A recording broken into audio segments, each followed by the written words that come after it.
Yeah.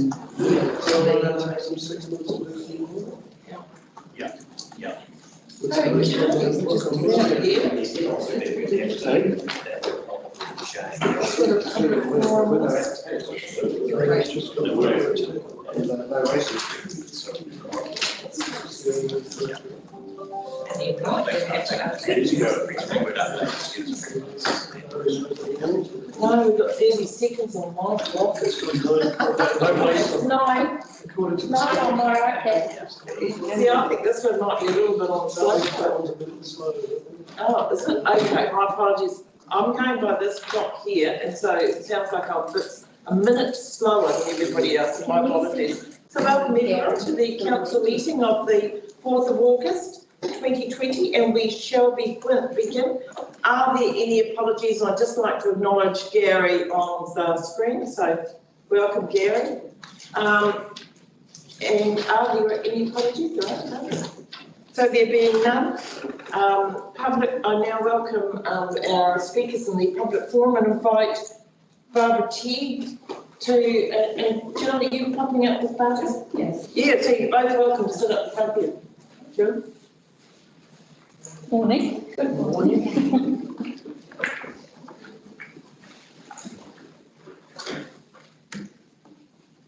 Tēnā koutou katoa.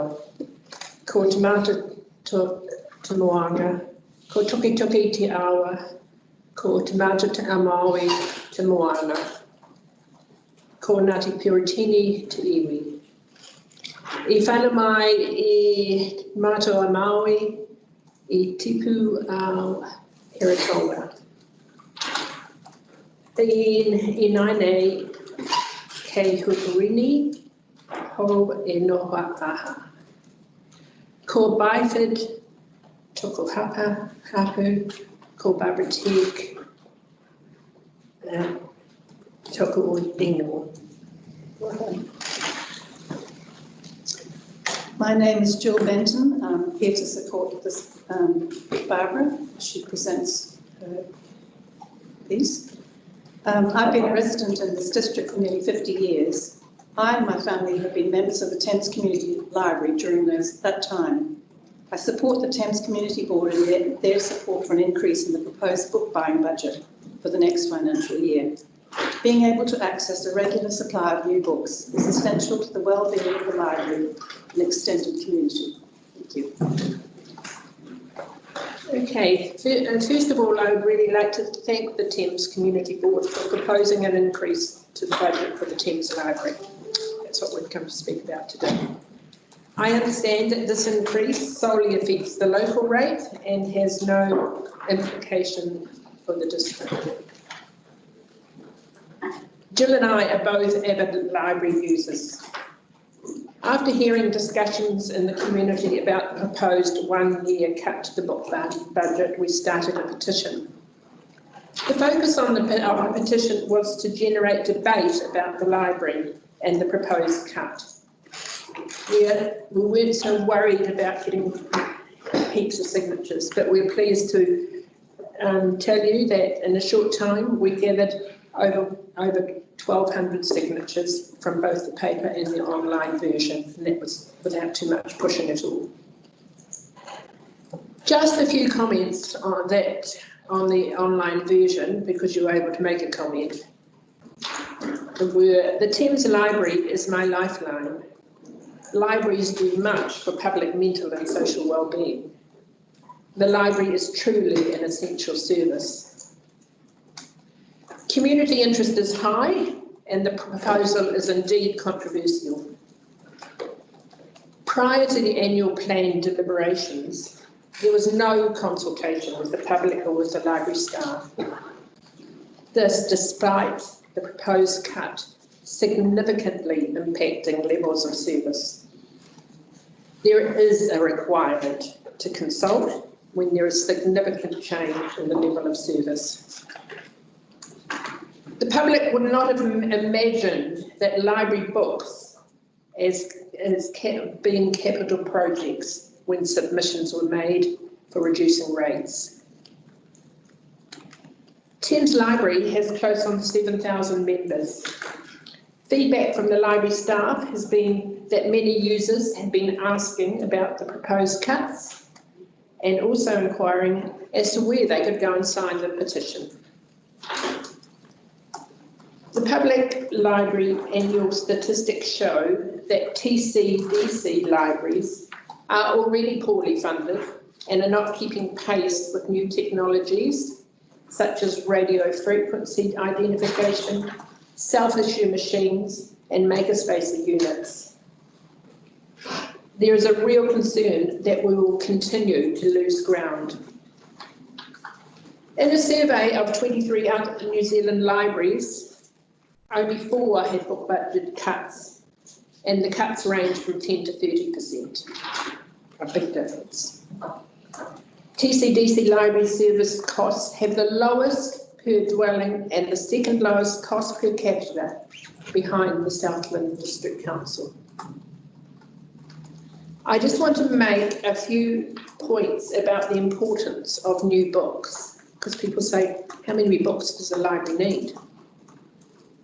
The summary of the 10-year plan states that libraries foster community growth and that they provide a wide range of library stock, including up-to-date material. A 90% reduction will allow for no new material. The long-term plan set the number of new books added at a minimum of 300 new books per 1,000 population per year. Rental fees from adult fiction and DVDs last year generated revenue of $20,700.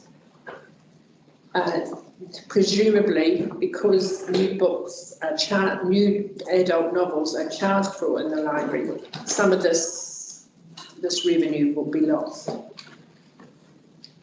Many of our older community, and we have a high demographic of them, only read large print books, which is a specialised and smaller collection which needs to be kept up to date. Some families homeschool their children. They rely on up-to-date books. And prior to lockdown, people clamoured to stock up. The most popular books are new fiction, and requests for new fiction are constant. In this region, a budget cut impacts on those people who are most in need of books, but least able to afford them. Please implement the recommendations of the Thames Community Board, plus some more if you can, and lessen the cut to the Mercury Bay and Tairua libraries. Thank you for your time. Thank you. Just a moment, I'll just ask, are there any questions from anyone? There are no questions. Thank you so much for your presentation. I now invite Gavin.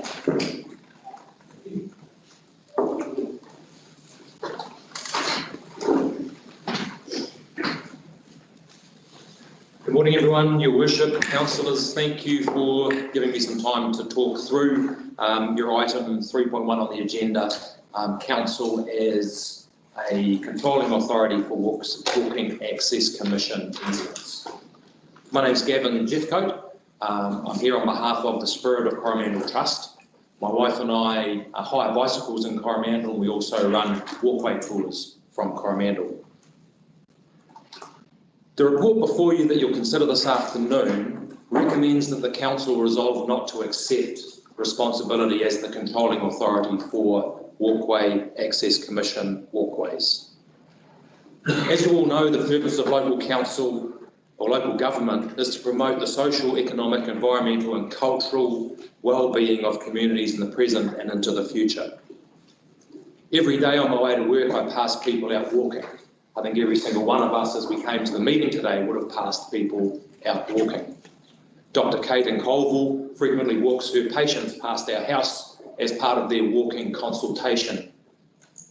So moving ourselves more is widely recognised as a path to improving mental and physical well-being. However, people need an actual path to do that on. As you may have already known, but would have read from the papers for the meeting, the Walkway Access Commission facilitate public access to land by way of walkway easements, providing enduring access across land for people to walk and enjoy the outdoors and get that exercise that they need. We, as Thames-Coromandel Trust, are asking Council to, from time to time, become the controlling authority of those easements. For without a controlling authority, the easement cannot be put in place. It's been suggested in your report that the Department of Conservation could be the controlling authority for those easements. In some instances, for example, dockland or remote locations, that could well be the most appropriate position for the controlling authority to rest. But we fear that the Department of Conservation, without the skin in the game at a local level that the council would have, Coromandel would once again miss out in favour of more higher profile, seemingly more important national projects rather than local focus for local communities. We suggest that there will be instances where it's more appropriate for the council to be the controlling authority for the easement, particularly with your responsibilities to present and future communities, and in particular, as we'll discuss later on today, the specific needs of older people and young people. We think in a lot of situations, it would be appropriate for the council to be the controlling authority where there's significant community benefit to be gained from it. The council report emphasises the risks. Yes, there are risks. The New Zealand Walking Access Commission report also outlines how those risks can be managed. I think there's some quite significant ways there that the council would be able to manage their risk. So later today, you'll be asked to resolve not to become a controlling authority of the walkway easements. We respectfully request that instead of a blanket refusal or a blanket no, that the council resolve to consider those applications on a case-by-case basis, based not only on the risks, but also on the benefits that those easements could have for the communities that they'll be put in. Thank you for your time. Thank you. Thank you, Kevin. Any questions of Kevin? Apart from my one of, got some money? So yeah, obviously the funding thing is an issue. So how they'll be funded? I suppose the debate that we're going in at the moment with the golf club around access to their land, they're concerned about cost and things. Yeah, it's always going to be a question. I think for the council, parks and reserves are already set up for managing public land, for setting and maintaining standards. As the controlling authority, you're not actually doing the doing as such. I think Felicity points out in her report that if the standards weren't maintained, or if the community group who came up with the idea and proposed and put forward the idea of a walkway failed to meet their obligations, failed to construct it to standard or failed to maintain it to standard, the council as the controlling authority are well within their rights to simply close the walkway. But you're talking about easements. Yes. And you're talking about easements on property. Yes. And there is quite a process involved in that. There's a cost in that. There are standards to be met in constructing that access way generally. So not blaming me as a simple process, but Martin. So how many of these walkways are there, or could there be potentially? I don't know. In the Coromandel area, there's one that we're working on developing currently, and then once that's in place, that could lead to others further out. Obviously, the further out you get, it becomes more of a dock. It looks more like dock than council, but certainly the initial one that we're looking to get off the ground is right within Coromandel town, and just on the face of it, it would seem to be more appropriate for council than a dock. Just to follow up, and how have these been working in other parts of the country as far as having a controlling authority? Yeah, would be a question for the Walking Access Commission. Some of that's covered in Felicity's report. But yeah, I'm not aware of how they go. Are there any other questions of Gavin? Gary, did you have a question at all? No, thank you. Gavin, so you're in the process of establishing a walkway yourself in Coromandel Town. Yes. So are there other ways that council could assist your group with that without having to be a controlling authority? I'm sure there would be. I suppose the Walking Access Commission easement allows the land to be, the access to be enduring. So it's set up as an easement. The owner can't on a whim change their mind. So you're having difficulty getting through people's private property? So getting through people's private property, we can get their agreement and put in a track. And yes, it may be that we can work together to achieve that, but then at a whim, the property changes ownership or... So that's where the easement comes in, and would be in the, not in your group's name. The easement, I think we can't, I suppose... Walking Access Commission's name? I'm just teasing out the waters here about being able to do it under another authority rather than ourselves. Yeah, and it doesn't have to be council, like the report suggested that it could be in Doc's name or in someone else's name. But I understand it does need to be a public group who has some durability. If it was in the name of the Spirit of Coromandel Trust, that organisation may fold or move on or change focus, which then leaves the walkway stranded. As a community asset, as a permanent community asset, the controlling authority is best to rest with something bigger, if you like. I get that, okay, thank you. Yeah, the controlling authority or maybe the walkways, will they be able to cut through the red tape at the top end? Is that where you're looking where the advantage they bring to the table? That they can negotiate through those issues and make those paths available so that you don't have to fight that as a small group? Is that one of the benefits you're seeing, Brian? No. It's the legal stability of the entity holding the easement. At the end of it, we can see that. But do they have an ability to help negotiate those deals? Certainly along the way would be the assistance of the council would be needed or would be beneficial to achieve it. Being the control, I guess that authority, that assistance isn't dependent on the council being a controlling authority. Right. To Sandra's point, I think you could still help without being the controlling authority. But it's who's controlling the easement. Yes. And so the property owner is the property owner of the property that you want access to that will be your sticking point as they found at Tauranga Whanganui. So if the Warden Commission walked into it or negotiated, they would tie down that private property transfer of land. Yes, so that's how their process works in order to create public access, to make it enduring, to justify the investment in the infrastructure to do it. That kind of like a Kiwi 2 covenant type situation. Several around the country like that, I think. Yeah. Has to be willing to participate. Yes. Yeah. That's not always the case. That's true. Okay, thank you very much, Gavin. Really appreciate it. Thanks a lot. Thanks. Okay, do I have a mover for the? I'll move that. Thank you, John. Seconder? Yep. Thank you, Sally. All those in favour, please say aye. Aye. Against? Carried.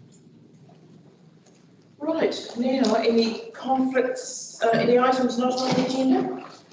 There being none. Any conflict of interest? No, we will move to the minutes for confirmation. And we go to 1.5. The first one is the Coromandel Community Board minutes. Do I have a mover? I'll move that. John, do I have a seconder? I'll second that. Terry, any discussion? All those in favour, please say aye. Aye. Against, carried. Mercury Bay Community Board minutes. I'll move it. I'll second it. Moved Tony, seconded Murray. Any discussion? There being none, all those in favour, please say aye. Aye. Against, carried. Just yell out there, Gary, if, I will, thank you. Taiwa Paranui Community Board minutes. So move. Terry, I'll second. seconded Sally. Any discussion? There being none, all those in favour, please say aye. Aye. Against, carried. Thames Community Board minutes. This, do I have a mover, Sally? Second. Seconded Robin. Any discussion? Terry?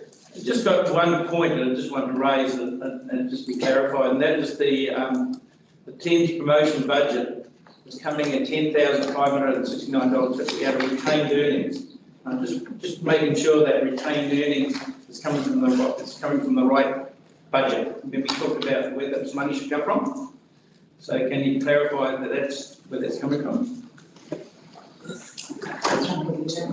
Page 28, 2.3.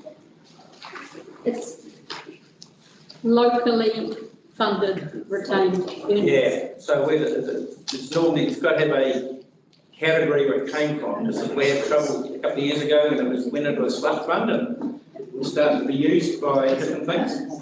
So just asking the question. Donna, I can answer that. Okay. So it's not a slush fund. There is trade earnings for different community boards, so they will be coming out of the Thames retained earnings. The issue is if we had retained earnings at year end. Right.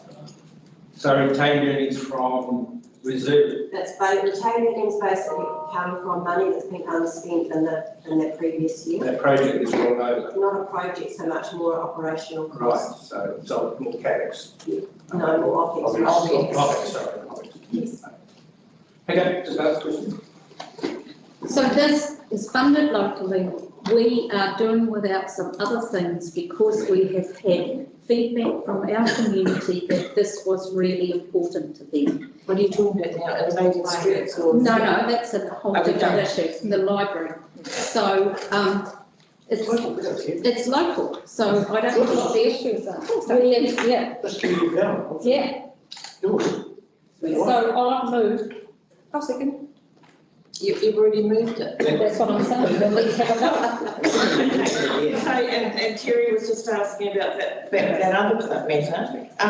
I do want to raise a concern around this. And so while I totally support the Thames Community Board desire to support the library users, my concern is this. We went through an annual plan round, and that was the time when people were supposed to consider all of the budget constraints at that time and all the matters that were put up at that time, and everybody had an equal opportunity to participate. And doing something like this, my concern is twofold. We're actually taking from one budget pot, which is completely separate activity, and putting money into a separate budget pot. And I'm seriously just not comfortable with that. And the other one is, it sets a bit of a precedent about taking from a different activity to put into this.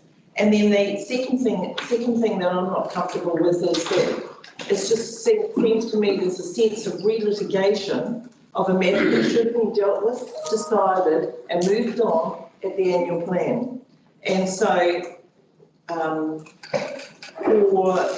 lobbying on matters that are decided at that time to continue post the annual plan decisions is a real concern for me when it's those people that support the library books come in and want to have the library books, but those people that maybe support a lot of other things, including the parks and reserves, have not had an opportunity to participate in that discussion. That's my concern. So, I mean, I applaud the community board for being really proactive and trying to find a way forward, but this is just a sacrifice for 1 year, and we know libraries are important, I totally endorse that, but I am concerned about the process and just the... Yeah, so I mean, with respect, I don't know that the community did have a chance to give feedback on the 90% cut to the book buying budget? Because this was post-COVID and we rejigged everything and it wasn't put out for consultation at that point. And sorry. Yeah, and the community has spoken. They are very clear in what they want, but I'd actually like to challenge that we made that decision knowing full well what the implications were, because the fact that we might not get funding from Leanne's the Library Institute because of the funding cut means that we're contractually obliged to buy books at this stage, so we have to cut those. I think there are lots of implications about a cut of that size that we didn't know about while we were making that decision. So, I challenge that. But you haven't understood No. the two concerns I raised.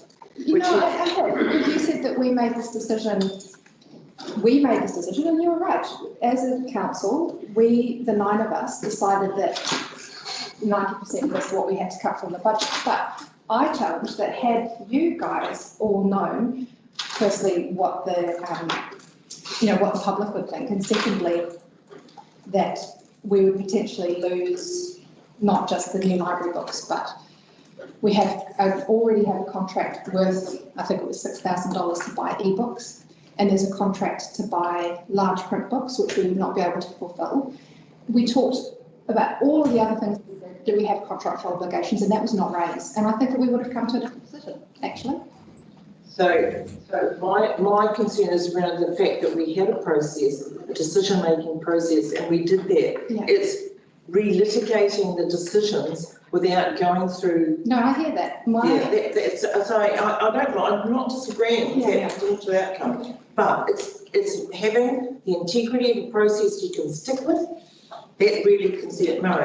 My concern is, I'm not going to relitigate it, but the renewals budget, basically chopping it in half. Is the asset manager happy that he can manage on the revised budget? Wouldn't that be canvassed? So the other side of the equation is being canvassed, and he's quite I happy. understand they were asked this time, whereas the library had not been told that the budget was going to be cut by that. And that's the whole operational thing. But yes. Well, I don't want to see the operational side come back and want another 40 back. No. They were saying They've they been will do canvassed it. this year. Yeah. So it's all. Okay, I just had to make those 2 points because, I believe the main attempted to maintain the integrity of A, in the first instance, the process, but B, the transparency of how we make up those budget differences. And I think that's, The only thing I'd like to challenge, Sandra, is when you say the integrity of, you're almost implying that this wasn't done with integrity. And I would like to challenge that, because I believe that in a democracy, we can listen and reflect and change our decision. So I'm hearing what you say, but if that implies something else, well then I'm not going to accept that. Okay, so to be absolutely clear, it implies, states quite categorically, we have an annual plan process. So it doesn't actually imply anything. It says we make a decision.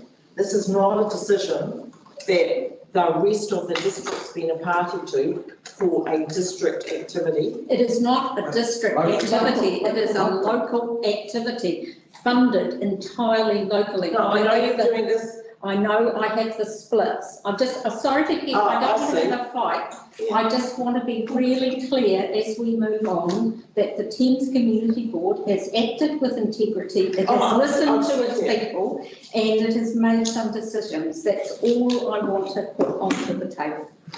I haven't disagreed with that at all, except in the sense that I was concerned around taking it out of a completely different, the budget monies out of one completely different pot and putting it into another. So, so that is a concern for me, but it's okay. I've expressed that. I think that's enough. Right, okay, so Gary, was there any comment that you wanted to make?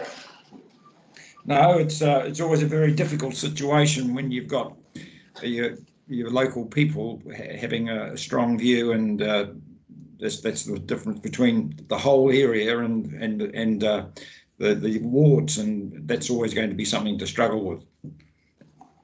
Thank you, Gary.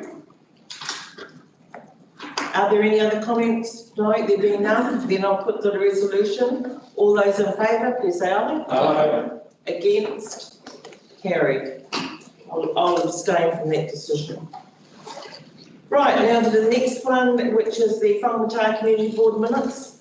So maybe Terry, Gary, did you want to second that? Yeah, I'll second that, thanks. Thank you. Any discussion? There be none. All those in favour, please say aye. Aye. Against? Carried. Thames-Coromandel District Council minutes. Do we have a mover? Yep. Murray, seconder? Yep. Robin, any discussion? There being none, all those in favour, please say aye. Aye. Against? Carried. All right, now we're on to, we are now on to 2.1, review of the electoral system on page 102. I'm happy to move the recommendation. I'll see it. To John, seconded Tony. Thank you, but, So it's just get is there any discussion? No changes from the last discussion, that's from Amended. The guy.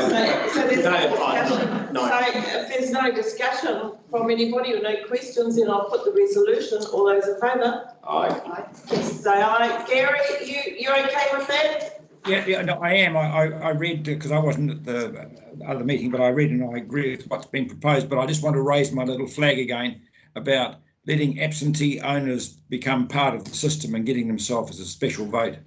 And I think we should encourage that to make them, even though it's only one vote per property, it at least makes them feel part of the whole system. Yeah, I'd agree. Yeah, nobody disagrees with that, Gary. Thank you. All those in favour, please say aye. Aye. Against? Carried. Thank you to you both. Steve and Hillary, and now moving on to 2.2 Community Services Award. Now, we had a bit of a discussion about this earlier, and I was going to wait till the discussion because I actually think that while I totally support district, I actually think in this instance that I prefer ward, and I'm going to suggest that we have 2 Community Services Awards per ward. We have so many people that volunteer throughout our district that do outstanding work, and I think it's important, and we rely on them so heavily, that I'd like to see the community boards choose 2 people from within their ward to acknowledge, because they are just representative of the many people that do so much without, any acknowledgement whatsoever. I support that. Yep. You'd say 2 or up to 2? 2. You want to say 2? I'd quite like to set it at 2, I think. I think it's, it's hard enough to pick as it is. And I think this is a real opportunity to put a stake in the ground for our volunteers and really acknowledge them in a good way. But it's keeping with the 2 every 2 years? Well, that's something that, again, if you want to discuss it, you might want to do it yearly. If it was yearly, I'd drop it down to 1 per ward. If it's biannually, then I'd do 2. I was thinking in terms of capability in the process, like that now means there's 4 processes going on, or 5 rather than 1. Just thinking about staff, it seems to me that 2 years goes pretty quickly, so 2 every 2 years makes more sense than the whole process every year, because someone's got to administrate that and make it happen, and that takes time. Yeah. Beg your pardon? It's not that difficult. No, but I agree with what you're saying, but bloody hell, it's a pretty straightforward thing to do. I know, but it's just. I have a resolution. Why don't we resolve this year to do 2 and be decided by the local community boards and to review for next year? And then if we want to decide we We've got something to, Or just carry on biannually until some point you decide you want to do it annually. Yeah. In a future council, I decide I want to do it annually. Martin? So presumably that would mean then resolution point 3 would change to being community board. The resolution would be that the community service awards be 2 community service awards for each ward, with the appointments made by the community board of each ward. And the ceremony have 5 or have one district One celebration? district ceremony. So we already had a Cool. December. Yeah, cool. Can I say something?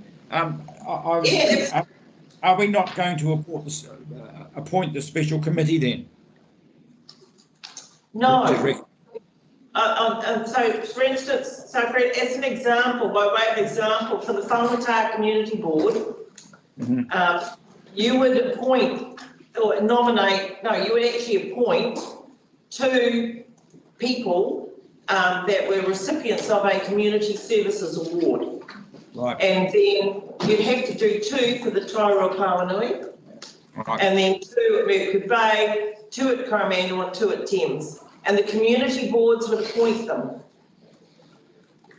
Okay, because I was going to nominate Terry because he sits on 2 community boards and has a fair knowledge of all that, but we're not going to need that now. No, we'll just do it through the community boards like that. we do it through the community I boards. think that's a better way, Garen, yeah. Yeah, okay, good.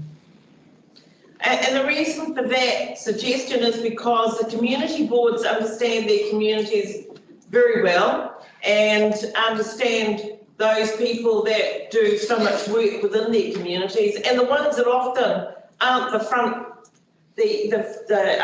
man or woman for that particular activity, but they're the ones that are constantly doing the dishes or sweeping the floor, or because there are those quieter ones in the background that are just consistent and diligent and don't get recognised. And I think community boards will be better placed to be able to tease that out and pick 2 worthy recipients. Madam Chair, just very minor matter, we will obviously amend the eligibility criteria because, just to make it fit. And there's, I'm pretty confident that we'll keep to the timeframes, but there is a chance because of the community board meetings that we may not hit that deadline of December. Right, Yeah. but if we aren't we'll let you know. So, but it shouldn't be, the process should actually be the same. We can run just the process for all at once. So, yep. I think now in all community boards, they can just pick 2, quite easily. It's not going to be a hard, difficult task like that, don't you see? So there's people out there who automatically stand up and look like they're fitting the bill.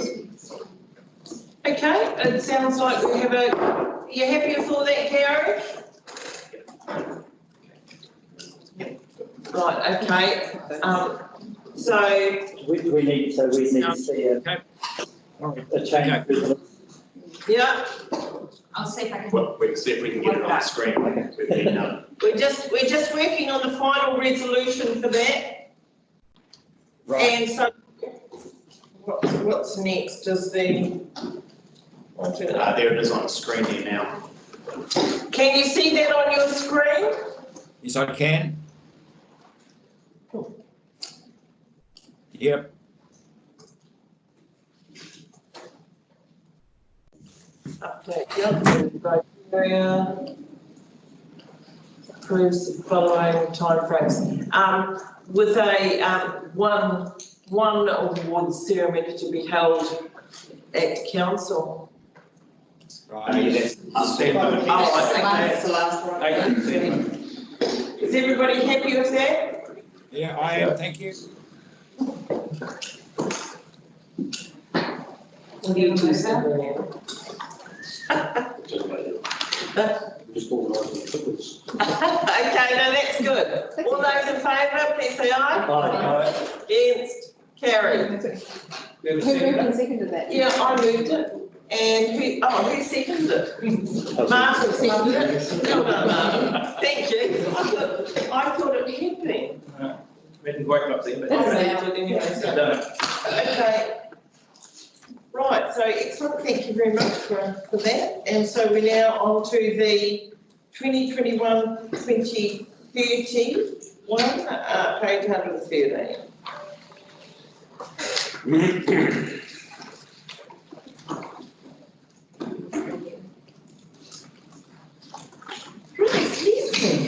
So, all right, so you've got all of that. So if you look at the,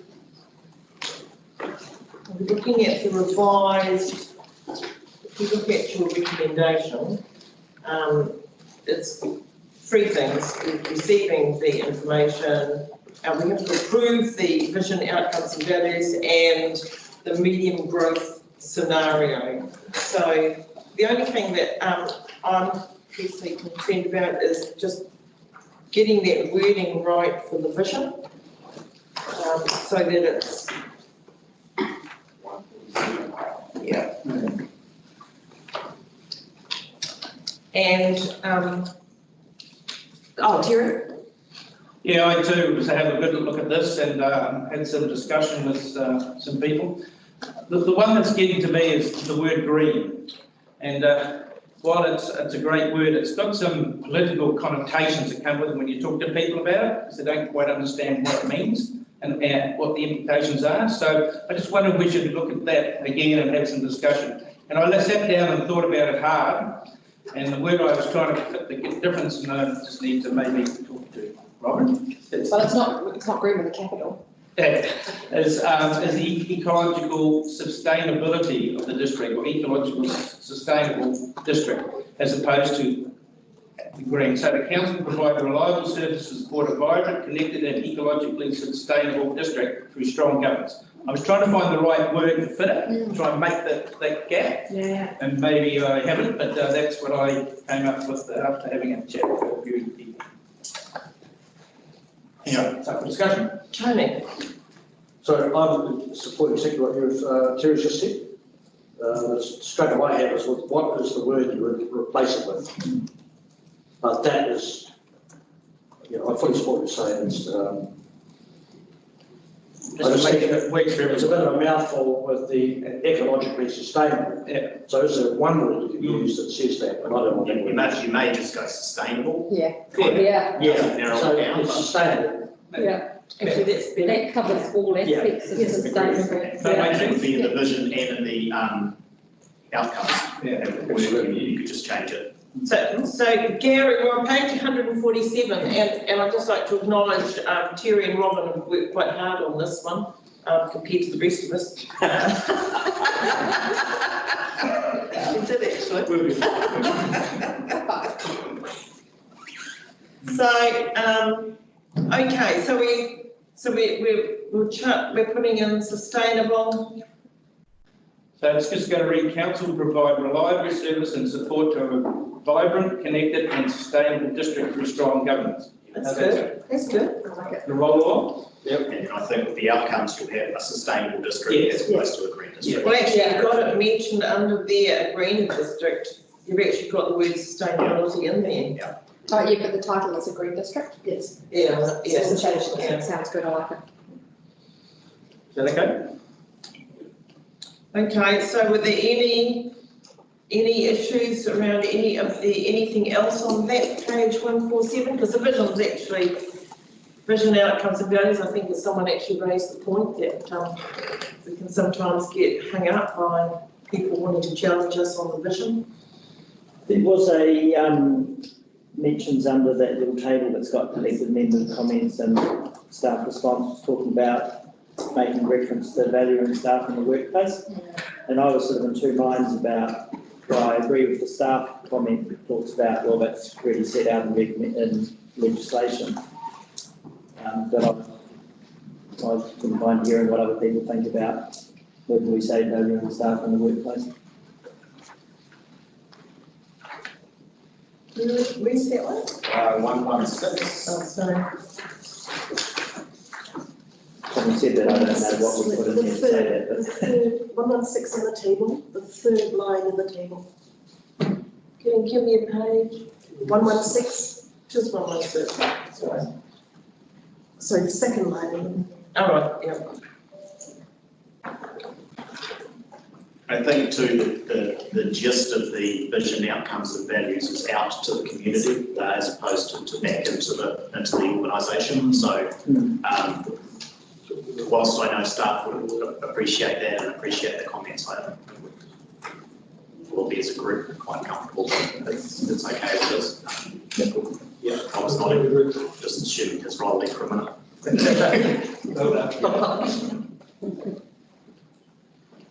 Lucky you nodded.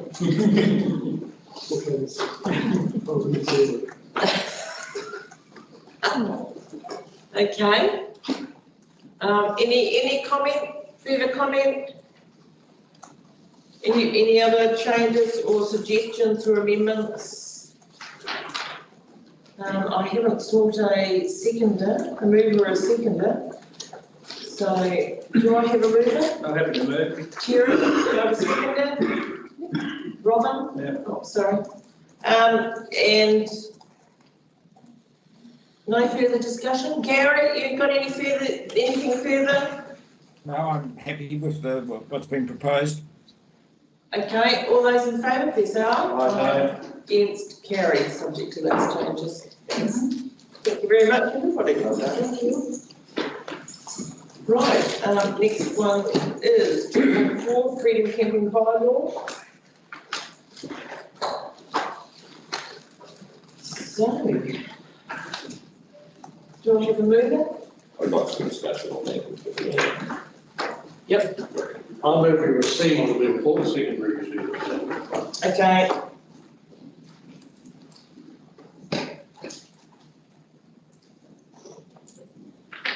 Okay, so we're now in discussion phase. So, thank you, Gary. Oh, Brian. Can I bring you my big file of complaints? Yeah, I probably have. From Little Bay, Cook's Beach. And the list goes on. So, did you want to make any particular comment? No, if you'd like to take the report as read and I'll take any questions. Okay, questions, please, Terry. Yeah, I'd like to just add, if we can, that you talk about the restricted areas, reviewing, I'd like to review also the prohibited areas. We haven't allowed for that, and I think it's really important for some of this was done originally just by an area manager back in the day, with the board not really getting connection, and now we've learnt a lot from it, and now we want to relook at those areas that were prohibited and think maybe not. You need to have that opportunity, that's all. Okay, so to potentially remove areas that are prohibited and make them available to. Potentially. Yeah. All right, I'd actually like to speak for again, Senator. Please. Hey, listen, I actually, I know that our bylaws officers are reviewing a number of policies at the moment, and they are snowed under. And this is a fairly major one. It's not due for review for 10 years, I think is the time frame.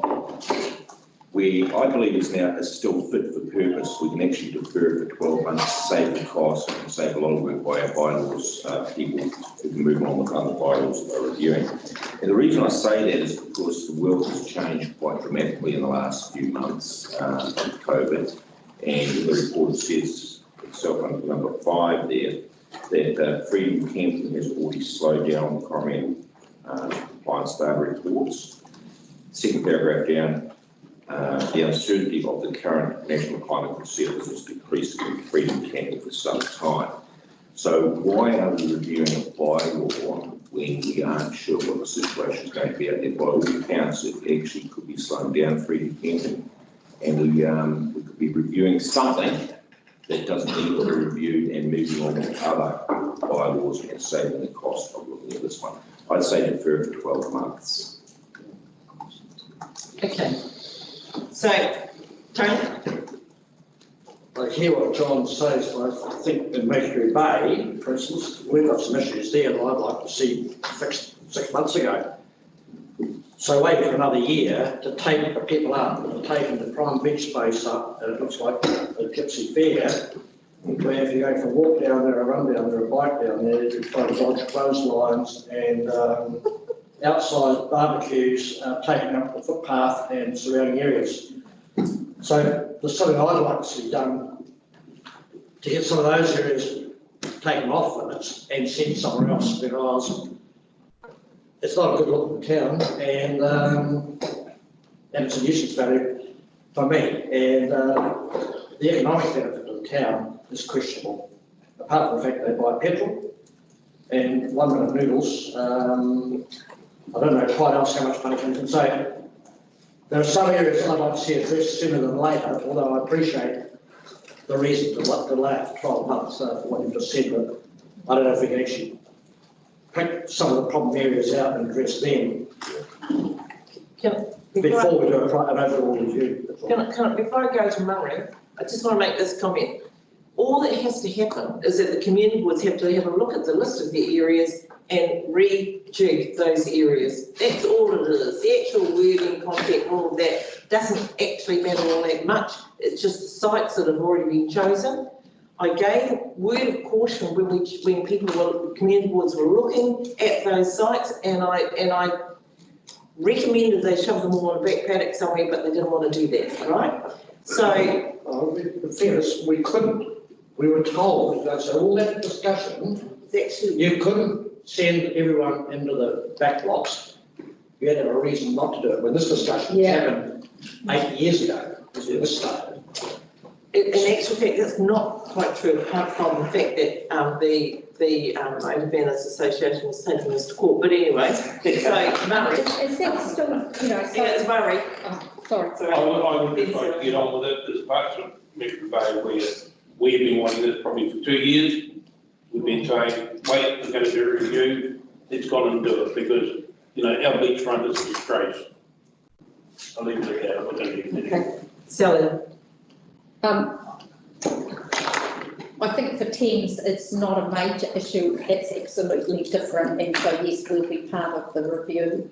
I just think that when you were saying how easy it is, in my experience, the Motorhome Association, etc., are very good lobbyists and know the law to the absolute T. So the teams don't have to be bang on to make sure that whatever we do is within what we can do. It's that in the, what the law allows, Brian. Yeah, Hillary's put a really good report together. I think on this first page it talks about the 3 things that we have to look at if we're going to restrict or prohibit. And so those are protecting the area, protecting health and safety of people who may visit the area, and protecting access. Otherwise, the law does allow for freedom camping. So those are the reasons to stop it in certain locations. So the great thing that we've had in the last 2 years is the compliance team moved to an online reporting system, so we can get really good data. I think that's still in some of the analysis, which allows elected members to look at locations that are oversubscribed, and if those areas are oversubscribed, you could be looking at things like protecting access to the area. Island is a great example of what we're talking about.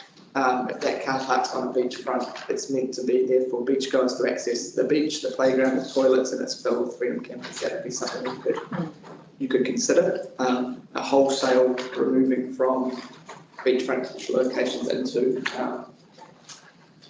back paddocks would be something that would have to go site by site across, because some would work, some wouldn't. When I say a back paddock, I actually think that Thames has got it right. Like Rose Dandy Park. Field and Rose Park. That's totally what I mean by back paddock. So don't think I'm just saying really back paddock. It's colloquialism of mine. Yeah, and probably the only other thing I'd add is both points are right. So John's correct in seeing a decrease, and we expect this summer to see a significant decrease in camper vans. So comparing year to date, we've had 6,000 less vehicles we've seen in the same period and 200 less infringements. And remembering that COVID didn't hit until March, so there'll be a big decrease over the last little while. We know anecdotally that the majority of issues that we deal with are international tourists, and that's likely because not the numbers of them, but the type of vehicle that they're in. So we will see a drop off in those smaller, wicked or juicy vehicles compared to the large motorhomes. But we do have locations that, regardless of the number of people, they only subscribe to 2 spots to ride on the beachfront, and you will continue to get 8 to 10 people in those, even if numbers drop off. So there'll be those 2 reasons. That's right. Kieran?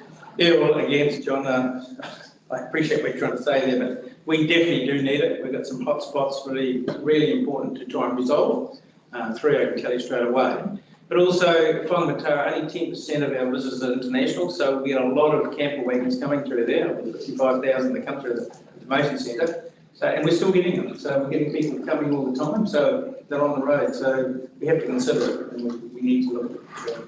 My only comment to that is that while we have a lot of domestic travel at the moment, we haven't seen the bottom of the cliff yet, and that is expenditure that people may not be able to afford in the very short term. Yeah. So what I'm saying, guys, is you don't know what you're dealing with. You don't know what the impact of COVID is going to have on this freedom camp. I am thinking it's going to drop, and it's going to drop significantly, and we can actually just defer this for 12 months until we know what we're actually dealing with. In 12 months' time, you'll have a better picture of what you've got now. This is not about COVID. This is about communities wanting to change. It is about COVID, the impact that COVID will have on freedom camping, and whether or not the problem will be of the same magnitude that it is or has been previously. Okay. Tony? So my counter to that would be, so it doesn't matter whether these people are international or domestic or even people that live in the town or get out of their house for a day and spend a night in a caravan. Yep. They really want to take up the prime space. So if we've got 50 spaces along Buffalo Beach Road, they will be taken up no matter who the people are in the vans, because once they're full, then you have to go somewhere else. So like Terry's just mentioned, our issue is freedom campers parked up on prime real estate and causing social issues. So for me, I hear you. We could just say that from our board, you can go anywhere you like, say you can, but these places you can't go. So that was the issue with that. You have to say where can't you go, not where can you go. So for me, our community board, what do you think? We had 5 minute discussion about where are the places we don't want them. And then say, right, no more freedom camping there, see Brian and his team, and that's the end of it. And our problem, like Whangamata's problem, will go away for that reason. Isn't that simple though, Tony? I mean, there has to be certain criteria you meet before you say don't go there. So we like to be able to prohibit them from the areas you're talking about anyway. I'm certain can. But yeah, that's a thing. I'd actually do it the other way. I would say these are absolutely the places you can go, and leave it at that, so that you were talking in a positive about the places where they can go. And like Thames, it's absolutely clear, 2 great spots. You've got toilets at both no issues, and you're not invading the public space of a recreational area that everybody loves to use, like the beachfront at Tararoo. Yeah, that is a problem. That's our one problem. The beachfront at Puru. Yeah. Which is just a nightmare for the locals. And why aren't we the main? Yeah. So if you actually said you're not going to go to those spots now, will we be buying into a huge fight again with the Motor Caravan Association? No, as long as you provide some spots, as long as you provide freedom camping within your district, you can determine where that is. Correct me if I'm wrong. Yes, absolutely. Look, one of the unintended consequences of our current bylaw is our designated sites within our restricted area. That's not the only place people can park. We've got lots of areas that people can park to, but when they go driving, they look at our app or our website, they see our restricted area and think, as Joyce was saying, that's where I should go to park. So promoting areas like Rose Park or Danbury Park is a great way to do it. The Freedom Camping Act sets up prohibited, can't go to, restricted, we're supposed to be limiting them, but the way they perceive that is, oh, that's where I should go to. So that's the discussion we want to do around the restricted areas. And I'd be also wanting to see them banned from our main streets. Martin? So I just had a couple of questions. So obviously we already have a high percentage of domestic visitors to the peninsula. If we're pretty much exclusively domestic visitors, is that more or less issues with compliance? And I guess the second part of the question is, what impact is the camping ambassador that was run over summer, what impact has that had as far as behaviours?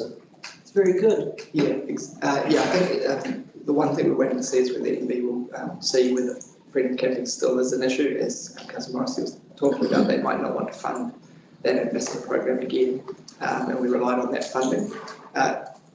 Majority of freedom campers previously, we had one interaction with them, so it's not like we can educate them for future visits. It might be someone coming for a 2-week holiday to the country and they are there, so the ambassadors were very good at seeing them in the evening and moving them on. Yeah. So that was quite positive. The issues, whether it's domestic or not, we don't, apart from the impact of overcrowding or access to our premium locations, that's probably the biggest complaint that we do get from our residents. And I think we have locations that we've talked about, Buffalo Beach, Island View, that are such small numbers. There's only 2 car parking spaces there, whether it's international or domestic tourists, they're going to get full. And they're going to get full every night over summer. Yeah, can I just also through Martin, I went out with the ambassador one day on a trip with him. Oh yeah, I remember that. And it was fantastic to see that the overseas people all wanted to know what the right thing to do. They didn't want to destroy the holiday by having a confrontation. They were great. It's really the Kiwis of the problem, unfortunately. But we be careful about that. Well, that's true. So it was amazing how So they perceive that it's a right. Yeah, they perceive it's right. It should be right, mate. You know. So yeah. So it was a fantastic thing, and I really endorse that ambassador thing. It was a great PR thing for the council. Well, we were just lucky that we got funding for it from the tourism minister. So we were quite appreciative of that, but that's not going to always be forthcoming. So, okay, are there any further questions or matters that anybody wants to raise? Gary? No, thank you. Okay, do I have a mover? I'll move that we. Move Terry, do I have a seconder? Murray? All those in favour, please say aye. Aye. Against? Just put me down as the abstain. Good on you. I know how that feels. I won't vote against, yeah, I guess say that. Carried. Thank you very much, everybody.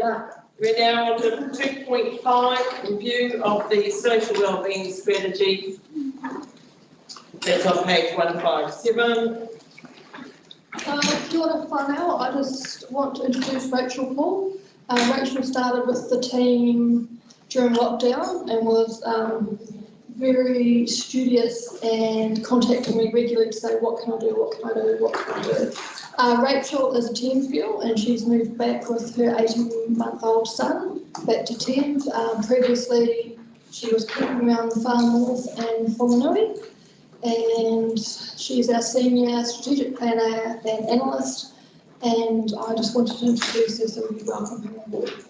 Welcome aboard, Rachel. Glad to have you. Thank you, Jo. It's awesome.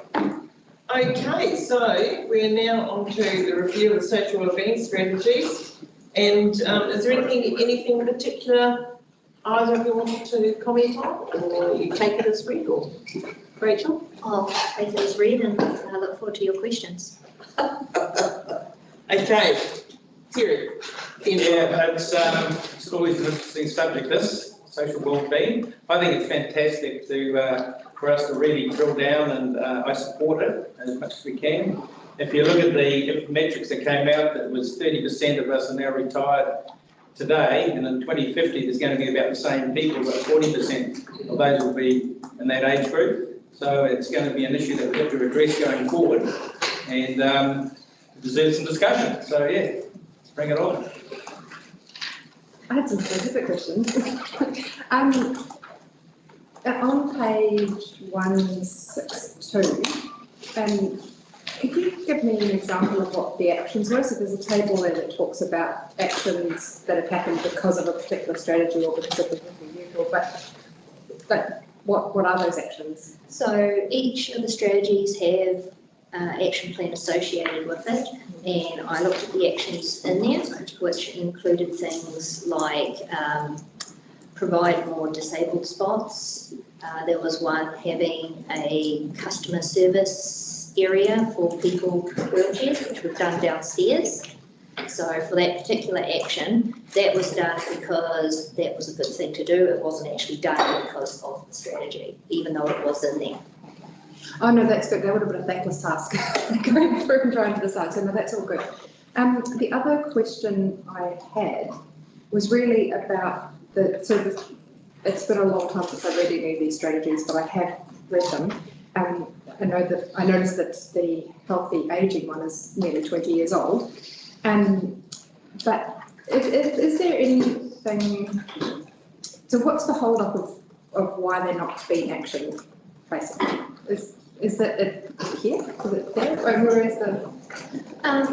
Well, I think because it came down to the fact that because they're not legislatively required, there's not that big push to do that. Yeah. And we haven't also allocated direct funding to actually do them because, again, statutory requirements always come first when we're trying to work out our work plan. So, yeah, if I have to nail it down to one thing, it would just be lack of resourcing. So what I see is that where we're at is we've got 4 strategies.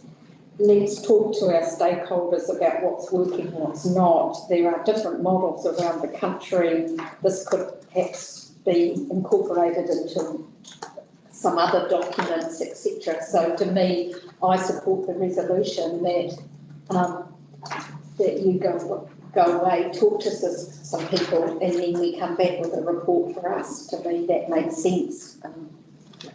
I don't think we can throw the baby out with the bathwater by saying we're not going to have any, and I think it makes sense to talk to people that are directly affected, come back, and then we move from there. So to me, your resolution makes sense. Mine comment would be in relation to what John was saying before in regard to doing a review of the camping bylaw. Well, it relates to staff resourcing. So is this a substantial body of work? It's just engaging with the key stakeholders, fairly relatively straightforward process. It's given that we're now doing a review of the freedom camping bylaw. Is there much resourcing required for this compared to the rest of the workload? This has actually been worked into our work program for the next 12 months, and it came out of the fact that on the day I started here around a year ago, I got given the policy register to review, and on that policy register we have over 500 policies, bylaws, strategies and unstrategies, and accompanying things, and these strategies haven't been reviewed since we first put them in place. Yeah. So they were put onto the work program. That's how they got priority is. And I think that's over a decade that we haven't actually looked at them. So it's been scheduled into the work program. I've got a fantastic resource to do it, and we're trying not to make it bigger than here. I'll move the resolution. I will second the resolution. Okay, all those in favour, please say aye. Aye. Yes, carried. Thank you very much, Rachel. Well done. Okay, so now we have shoreline management plan governance structure on page 165.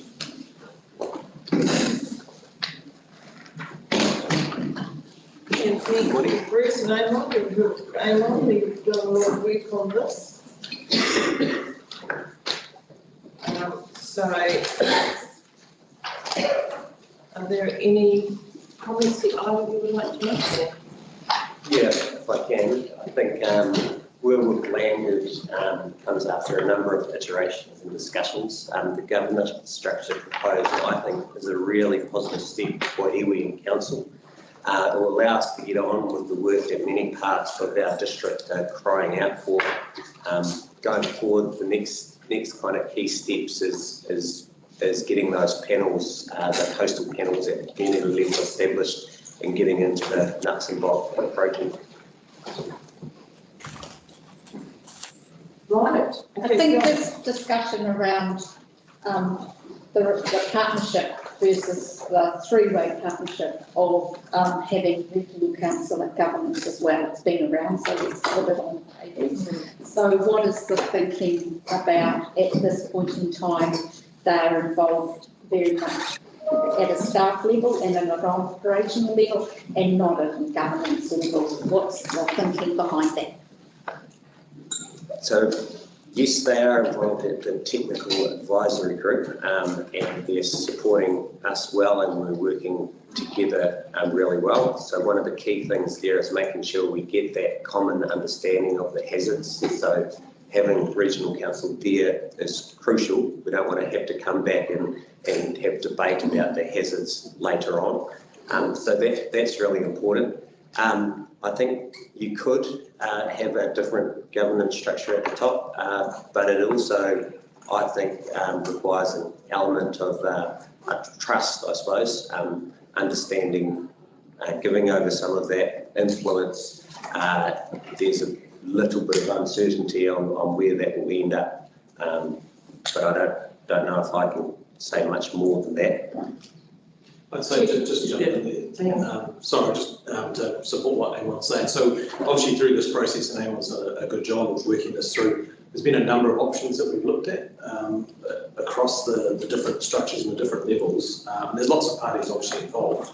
And it's really a TCDC project for our communities. And as Angel said, we've got communities who are really crying out for this. So we're working hard to deliver this. And and everyone can have a different view on what's right and what's not right for the structure, but we think that that this is the right structure to work closely with iwi to deliver this project for our communities. And there's the simple fact that the more people you have involved at a decision-making level, the harder it is to make decisions. So we want to keep it quite tight at the governance decision-making level. We've got the support that we need at the technical level and down at the panels. And so we think this is a good model moving forwards. So yeah, that's what I had. Sorry, cut you off too. That's right. Earlier you're just trying to answer the question for me, but I think it's really important today that we have surety around the fact going forward that this group is the right hierarchy and that regional council don't come back and give us a hard time because they're either missing out or not fitting into the equation or whatever it is, because we have to give effect to their regional coastal plan and they don't have to give effect to this if they don't want to. So having that understanding is really important. So I'm just asking the question, I want to clear it right now. Are we happy going forward that the regional council won't throw the toys out of the cot over this and happy to work with this structure? So I'd never say we're happy that now something's not going to happen in the future. We don't know what could happen in the future, that there could easily be people later on after the fact, in hindsight, looking back and saying, oh, you did that all wrong. But we believe this is the right structure to take this forward. We believe, picking up on the regional plan and all that stuff, we've got the technical regional council representation at the technical advisory group, so we believe that's the way to make sure that they're the experts, the staff who administer those policies and plans, to make sure that we factor that into our thinking as we move forwards. But we really hope that we wouldn't have that situation, Terry, later on, when people would say, oh, you should have done it slightly differently. But I think there's no way of eliminating that as a... For 1.9 million, we don't want it to happen though, do we? We don't want it to happen, but... So I'm just asking you again, Dennis Peck raised the issue in his email to say that this fell outside what was considered the Hawke's Bay mould or method model versus the other one, and we're changing that model a little bit. And again, I ask the question, are we happy that we're doing that and not going to cause issue down the line?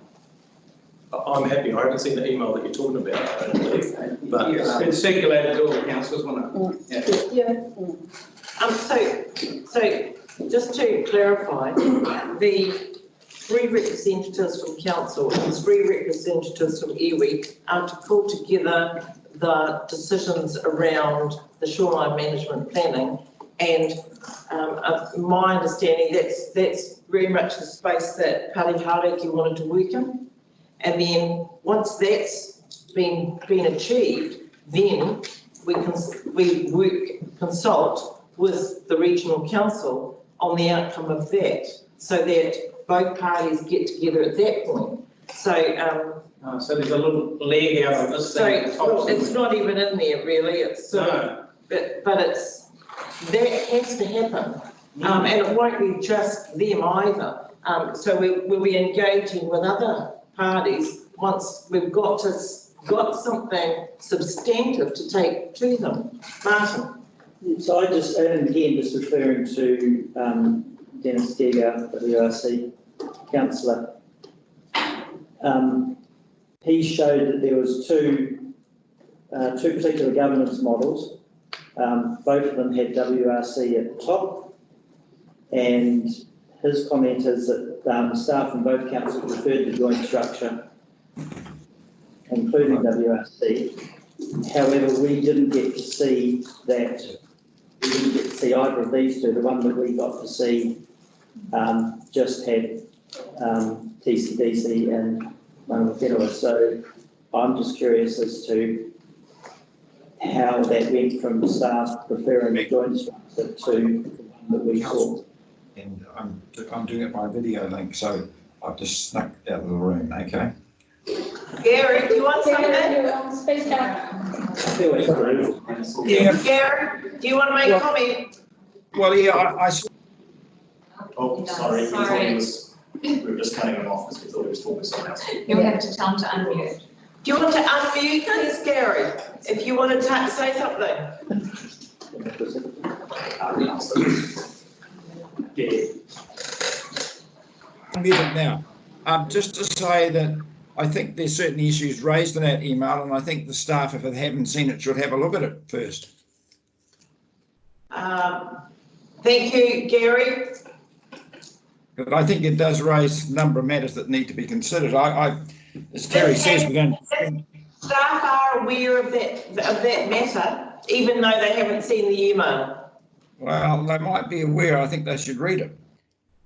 Party Haraki and council staff work pretty closely to come to that current structure that's in front of you on the order paper. And so what is missing is that when there is a plan that's been pulled together between the two parties, council and Party Haraki, then there'll be further consultation with the likes of the regional council, our neighbouring councils, and other agencies, I'm sure. So can I? It was Martin, then Murray, then Robin. Oh, Murray. Martin doesn't want Well, obviously you've had discussions with WRC at a technical level. Yes.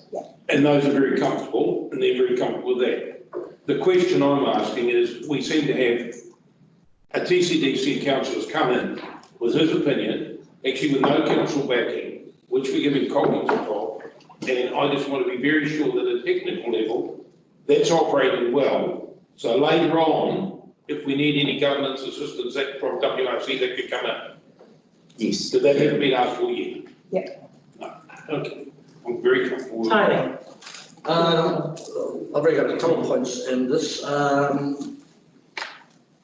As a carry on from that discussion, one might argue why WRC, the lead agency, given that they have the responsibility in most of this environment, and any consenting, we incur our cost, and then it has to go to them and we incur another one of cost. So if they are the final position to go and get something signed off, why aren't they leading it and picking up the bill? So that's one point. The other part for me is that the coastal erosion is dynamic, and in our town at the moment, there's some that is very dynamic.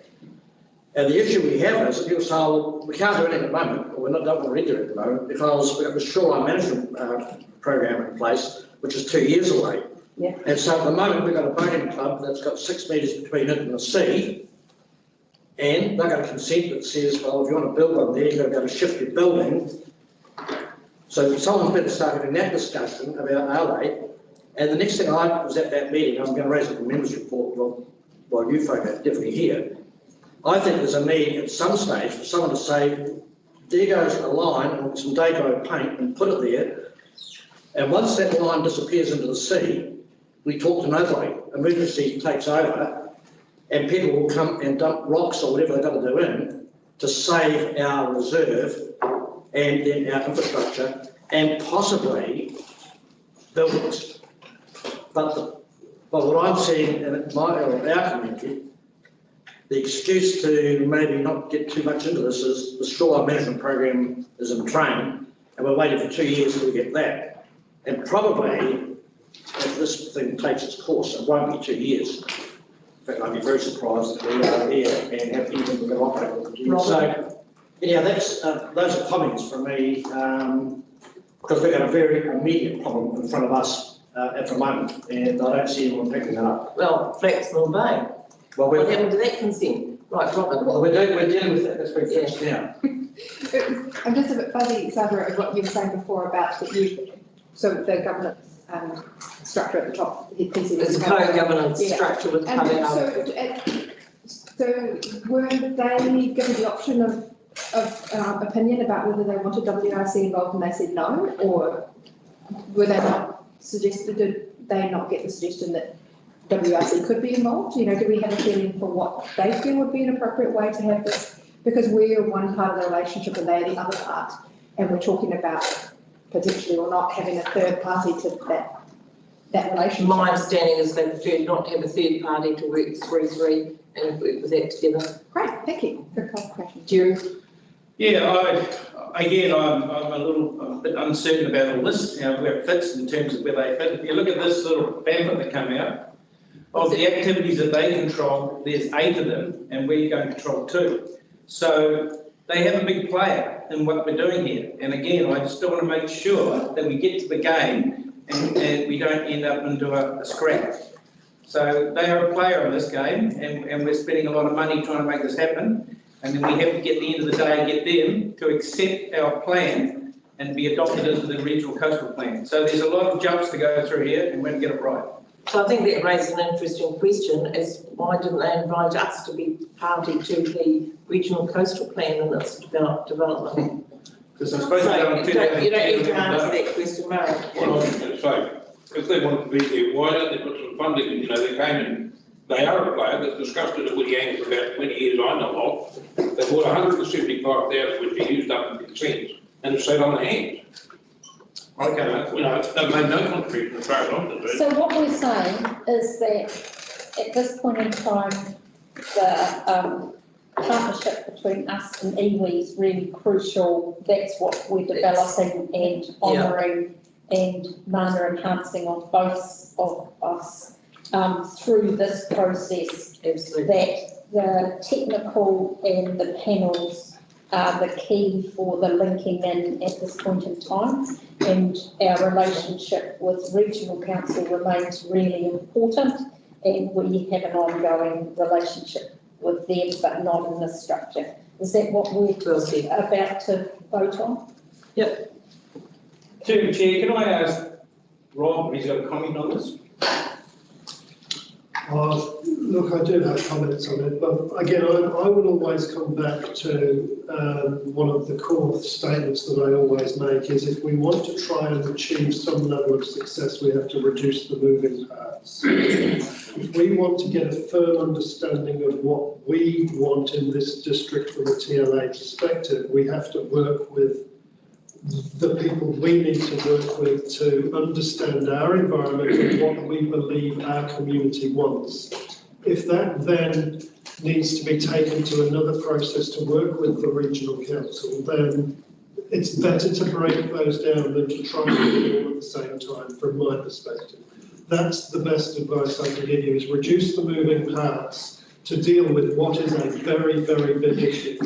So let's work out what our communities believe and what our communities want, and then we can take that information from that planning and then open strong dialogue with the regional council, knowing that we know the issues, because from a technical perspective, we've actually been very connected with the staff and we know technically that we're in the right space. I believe to add other things may add complications. It may not. But again, I'm not entirely sure whether the Hawke's Bay experience has been a great experience for the Hawke's Bay. So again, I usually revert back to reduce the moving parts, be sure of where we're heading, and then we have the ability to have dialogue in a far further footing than just trying to deal with it all in one big go. Yep. I support that. So do you I have another question that's totally unrelated to that. I have another question that's totally unrelated to the issue that we were just talking about, but still related to this. Oh, right, okay. Yes. So when we talked about this a few months ago, feels like forever ago, we talked about the fact that the councillors would be allowed to observe the coastal panels. Does the same go for the advisory group? The technical advisory group, sorry. In the terms of reference that we've drafted up. Okay, got it. Just for the coastal panels. Okay, do I have a mover? Sorry? Three. Well, we have to move the resolution before we can nominate. We have to move the resolution to nominate before we nominate, don't we? Nominate, we've got three. Okay, we've got three resolutions there. The first one is to receive, second one is to endorse the governance structure. Yes. And the third one is to nominate three individuals. So I'll put the first resolution. Sorry, the first two is moved, Murray, seconded Tony. First two, so any further discussion on those? There being none, all those in favour, please say aye. Against, carried. I'm sorry, I'd just like to register abstaining because I do feel that WIC needs to be in that governance committee. And I'll ask then for three individuals. Do I have a mover for that or? Well, we have to think We about. have to nominate. We nominate, we have to think about who those three are. So, I'd like to nominate Robin, because I think it's one of those persons.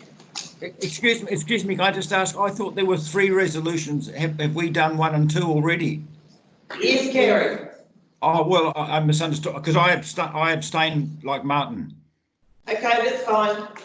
Thank you. 2 abstentions. So we're on to resolution 3 for 3 individuals to be on the decision-making panel. I'd like to be on there. Right, They to be nominated. Do we have to second that nomination? Yeah, well, yeah, well, I'm happy to make nominations, okay, I'd like to nominate, can I do 3? Yeah, why not? I nominate Robin, I nominate Sally, and I nominate Terry. That's been the 3 that should be on that panel. That's 2 from this coast, 1 from the other coast.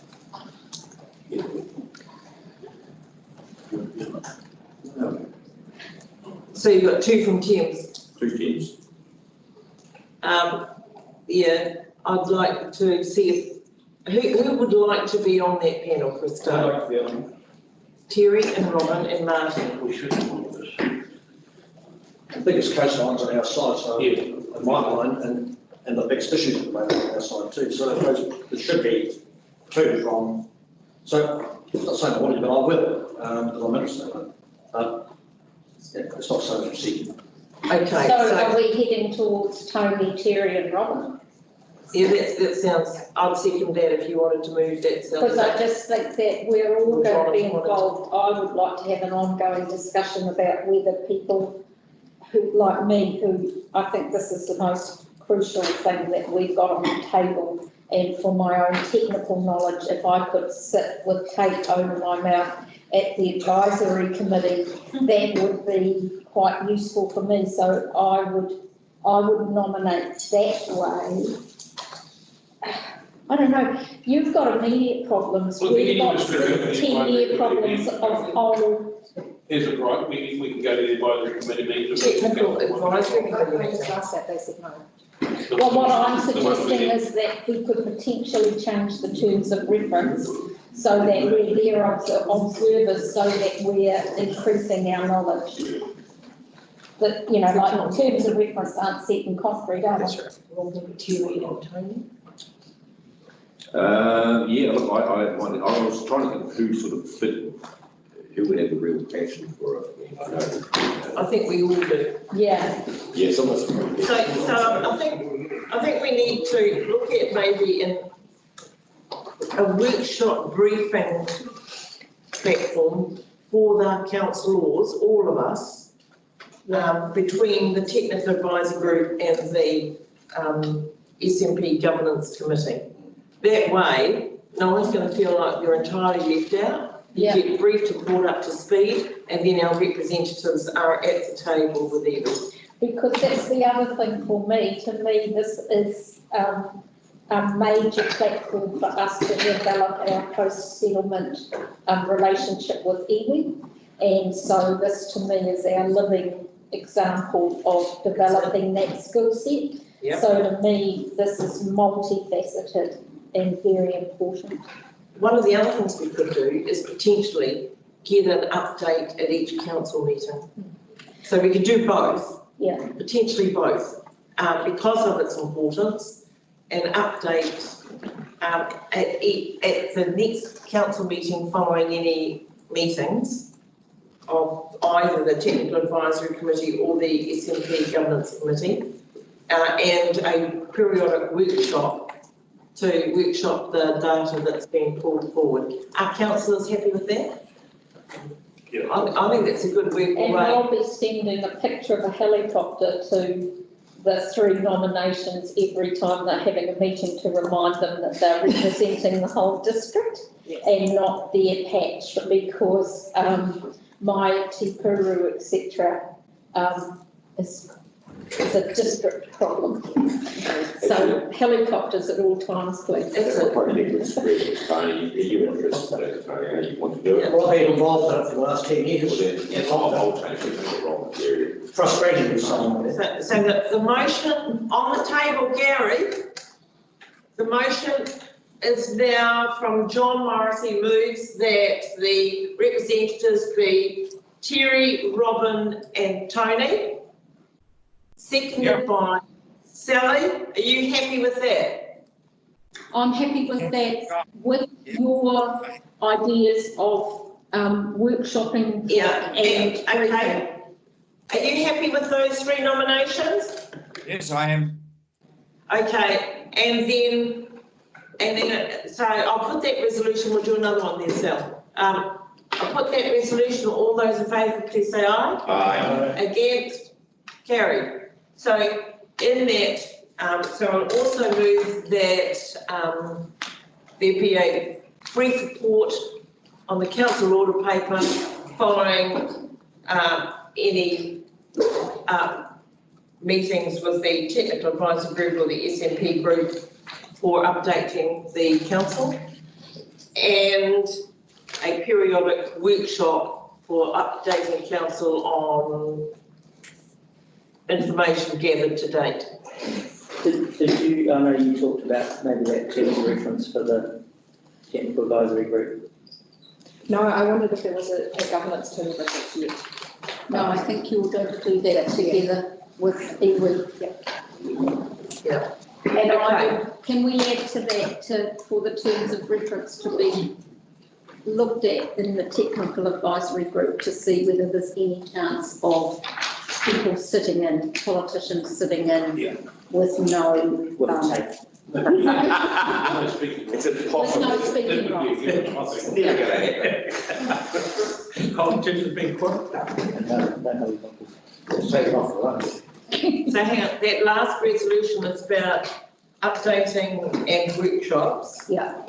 So we'll leave out the additional things. So this final resolution is about the updating at council and the workshop, periodic workshops. So just on that matter, I'll move that. Do I have a second? John, all those in favour? Gary, say aye. Gary, you happy with that? Okay. All those in favour, please say aye. Aye. Against, carried. And the other one in terms of the reference, if you could look at that, please, and maybe just report back. Okay, well, I think that takes care of that for now. We'll just do. Can I just add something? Yes. Please, I just wonder whether you've got 3 there. If someone of those 3 can't get there, I just wonder whether we should perhaps nominate yourself on the eastern side and Sally on the western side. Just to approval that we're some Martin's just as we're a substitute, and then it's formally that we're a substitute. Okay, and well, I just think that intergenerational, and this is a complex problem. COVID is a breeze compared to this. I've been recommending Martin rather than Okay, right. So Murray moves that there be 2 substitutes in the event of needing to have. I'll second. Second, Tony, and they be Murray and Martin. I probably should. Okay, happy with that, Gary? Yep. Yeah, you can move that. Who's moving it? You can move that because the substitute's going to be Murray, that's what. Murray's. I'll move that. I'll second. Tony seconded. All those in favour, please say aye. Aye. It's carried. Good point, Murray. Okay, does that round it off? If we finish off with one more topic and break for morning tea, what do you think? Good idea. I'm not going to do. Thank you. I'll second. Well then. Okay, there you go, here we go. Move seconded, any discussion? Yeah, let's have a little discussion, shall we?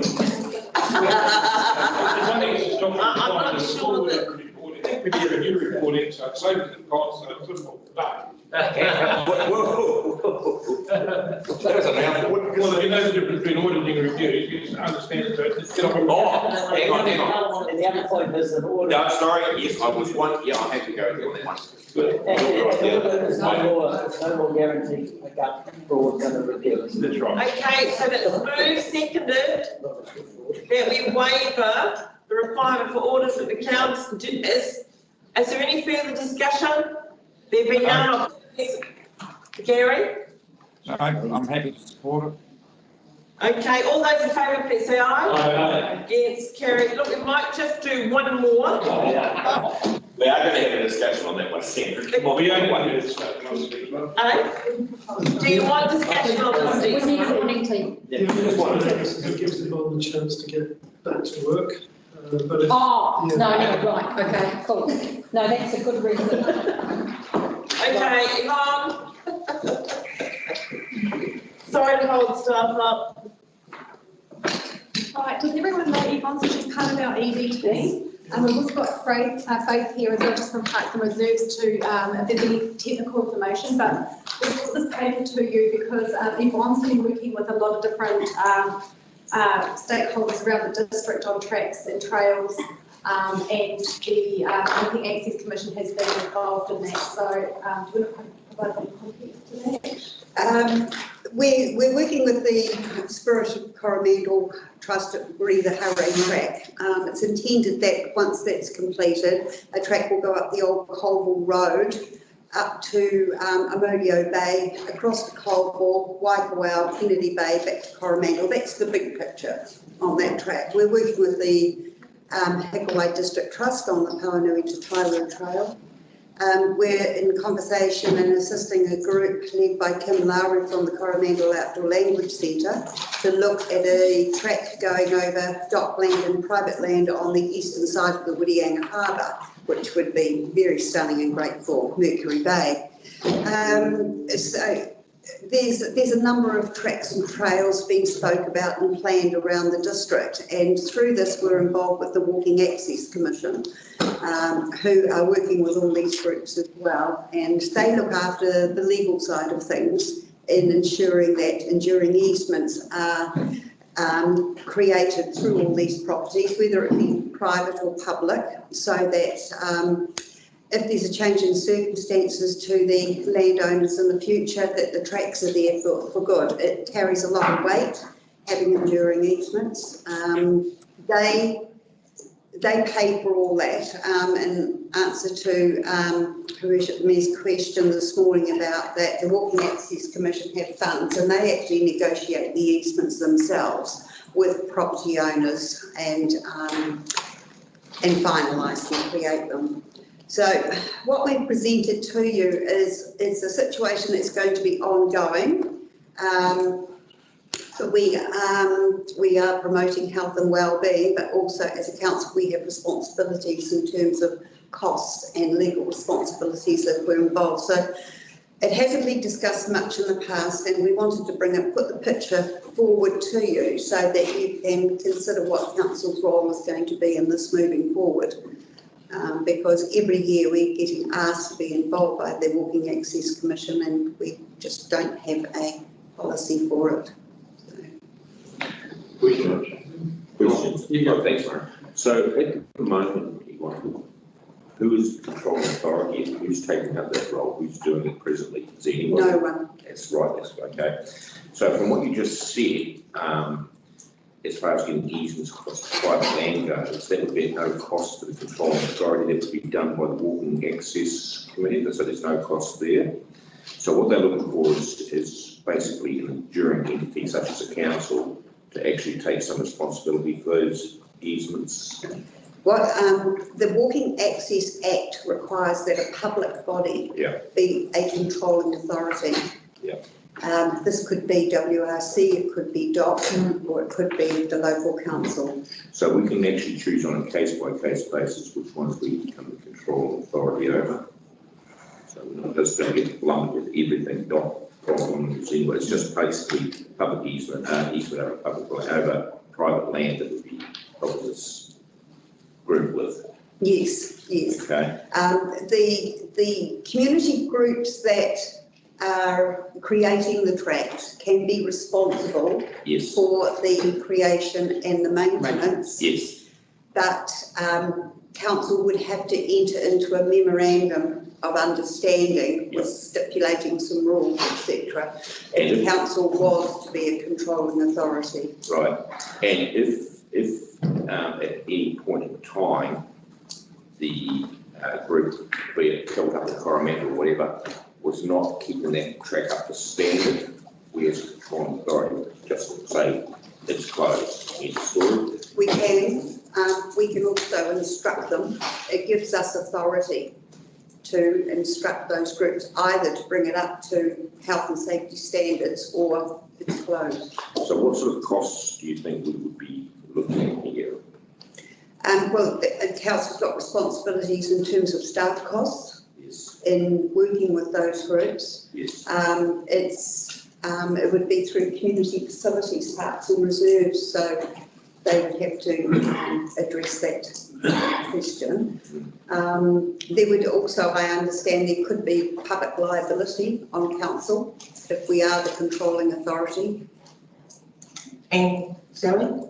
Well, I'm hearing your arguments, John, but it just strikes me that we're in a situation approaching a long-term plan where we have to somehow take out expenditure, not add in. So to me, this is, and I'm not being facetious at all, like in terms of the regional council's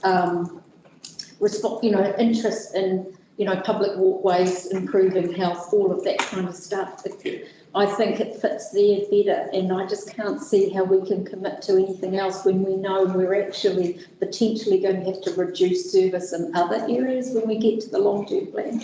So with the best will in the world, I would be supporting the no at this point in time. It's nice to have. Terry, then Tony. Yes, I'm sorry, I'm quite interested in it actually. I'm all for these walkways. But if you look at the Pawanui Trail that's been put through there, it was consented and now it's gone into a drama. If this was put through the Walking Commission, would they be able to manage that better? They're involved. They are, yes, the Walking Access Commission are involved with the Hickleway group. They have actually now taken it on board to deal with the property owners and negotiate the easements. They're doing that, are they? Yes. So the MOU, those with council, isn't it? Memorandum of understanding on that Pawanui Trail is with council? Different stages have different. Sorry? Different stages of the trail. Different stages of the trail, right, okay. So would they get also involved with funding and things like that, working through funding options or funding, applications and all that? No. Nothing like that at all? No. They do fund the legal registration and the legal work on the easements, but they don't get involved in funding to develop or maintain tracks. Okay. Right, sorry, Martin, and then Tony, because Martin had his hand up on this. I have mixed feelings about it. The one thing that I do like about it is that it gives some certainty around those walkways. And the council is developing a walkway from one place to another with the idea that ultimately it then links up to something else. If we have this easement over that, then we know that that's always there. We're not build to one end of it and then they go, oh no, the landowner's changed, we're not doing that bit anymore. So to prevent having little stranded bits of walkways. Okay, well, it's a small issue. And I think also we don't seem to know what the scale of the costs may be. We're saying, well, this might be too expensive, but we don't know if we're talking thousands, millions. Yeah, so I don't know, maybe a case by case. I think there's a base for them. Hundreds of thousands of dollars. Councillors Martin, also councillors not developing the text, this is a process by groups. Yeah. Who are trying to connect all the different land. Yeah. Have to get it out in council. Yeah. So to my mind, it would be a shame if we're saying no because of the costs, and then later on we find out, well, the costs only would have been a small amount. But I completely get, you know, we're coming up with a long-term plan, we're trying to cut our cloth to suit. There's a network of trails around, of walkways around the peninsula, a great, fantastic thing. Well, it's a good idea, there's no denying it, but there's lots of good ideas, that's the challenge, isn't it? But we just don't know the quantity of. Yeah. Just while you're out of room, Stan, with the easements and that would be paid for by the people, not by council. We're not funding it. We're not running up any costs with the getting the easements across private land. The easements have conditions built into them. So are you suggesting that, and so are we the easement applicant? No. Or are they? They're the easement applicant? They just need there long term, like such as council. I mean, I was against this when I first saw it. So, Gavin made it sound like they wanted council to actually apply for the easements, because as soon as they get problems with the landowner, they look to try to get authorities to come and enforce a landowner to participate. And that's a concern for me, because, you know, if you were in that position where you were forced to accept something on your property. Do we need some more information on this before we make a decision? Do we need a little bit more information, perhaps around costs, potential costs, who's actually responsible for applying for these? Is there an imperative with this? Sorry. Is there an imperative with this? Is this something that needs to be decided urgently? No. This is being pushed by the Walking Access Commission, I imagine. Through the chair, can I just offer, so I've been involved with the Hikuai, Papers Line, Hawanoe to Hikuai Trail with the Walking Access Commission. One of the biggest problems is that once we become the controlling authority, we are responsible for maintaining that track. Now, it depends on what sort of track it is. If it's a walking track that basically, you know, not a particularly well-formed surface, etc., we're not looking at probably massive costs. But if it's there's different standards of tracks. If it's formed to a visitor standard and has to be, you know, kept up to that standard, then we as the controlling authority are responsible for that. We can have memorandum with these volunteer groups. However, if that volunteer group suddenly disbands, we are responsible for maintaining that track. Or we can, worst case scenario, close the track. However, you know, when you've got a track that's been there and people are using it, then we turn around and say we're not going to keep it open because council can't afford to. It's a bit of a slack. So it's kind of like being caught between a rock and a hard place. And I think that's one of the things, the important things to remember about being the controlling authority for this track. We're responsible for the whole thing. And it does have, it has pros and cons. Yeah. And for the Pawanui one, just for they're making it, it's about 2 metres wide, so you can do it right, drive an ATV machine through it, and they've got walkways and bridges and things like that. It's pretty, I mean, they've done an amazing job. It's been really quite mega, and it's very impressive, but at the same time, that requires them to have an ATV machine because, and to keep their equipment on, to be able to have access with all of whatever they might need to go and do your work and keep that track maintained and open. So it's not a small task by any stretch of the imagination. Have the territorial authorities hooked in other places with this? Is this staff or working in other councils? Walking Access Commission have advised that there are other local authorities that are working with them as controlling authorities. I'm not sure which ones they are though. So can I just suggest something? Tony, you're next, but I was going to suggest we could actually modify the second resolution to say something like this: recommends that council do not support entering into an arrangement with the controlling authority at this stage until the associated costs and responsibilities are better understood. Yeah, that's good. So we don't actually do it at this stage, that we just learn more about what it might entail. We leave it open. Yeah. I'll just put it at this stage. Yeah. Okay, so the second resolution is amended so that it reads, recommends that the council do not support entering into arrangement to be a controlling authority at this stage. Do we also need to put in and request to try and get an idea of costs for the existing? Well, that's just putting more responsibility on the staff and no just cause. Let's just let it lie and see where it goes. Is everybody happy with that? Things will carry on as they are. So for your spirit of adventure trust or whatever it is, we're quite happy to continue working with them. That's what we're doing. Does that give the community false hope? Is it false hope? I don't know. I just think if we're clear, so I'm really happy with that. But if I was reading that, I just. If you're a community, the thing is, if they have the integrity of their intentions, they'll carry on doing what they're dedicated to doing. Our participation or otherwise should be incidental to their dedication to that undertaking. And whatever help that we can give though will be on the plus side. So that's how I view it. Yeah, can we still have the easement even if we're not a controlling authority? We can get to be a controlling authority. It's just the we have to be a controlling authority. They just need an incorporated society or something like that to hold that easement.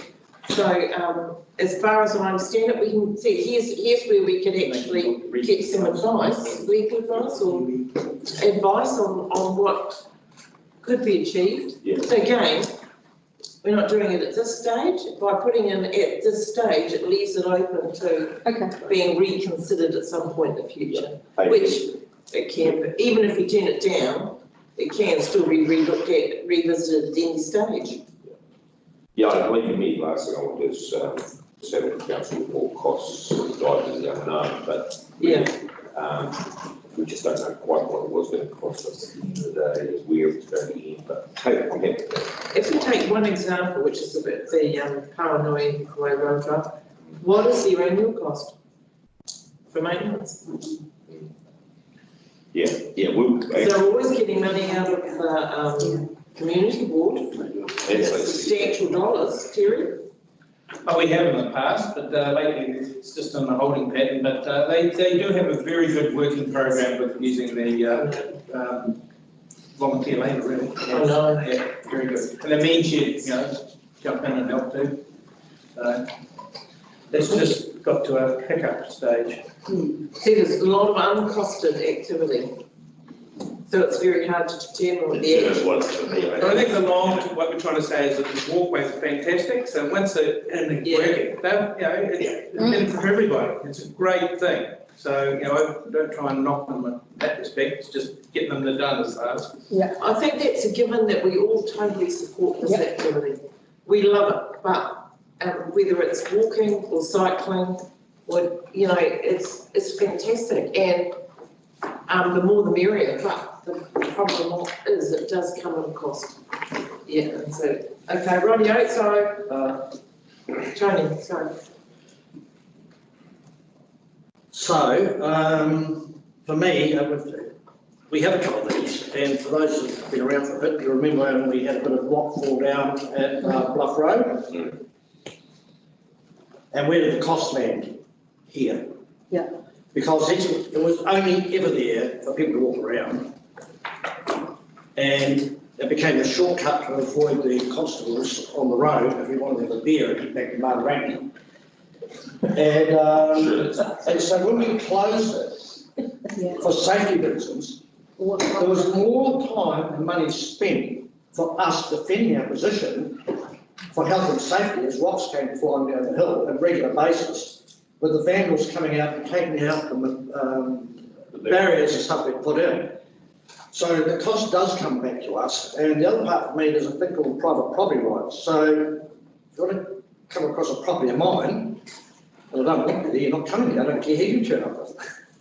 Because there's other ways, and most of our peninsulas and dockland, so I'm very supportive of this. And for those people who want to walk now from Hotwater Beach back to Leanne, you basically can if you want to walk over the Birringy. So fantastic, but the cost will end up with us. So I'm in this camp here is to keep myself pretty well distanced from it, because the last man standing picks the bill up, and that'll be us.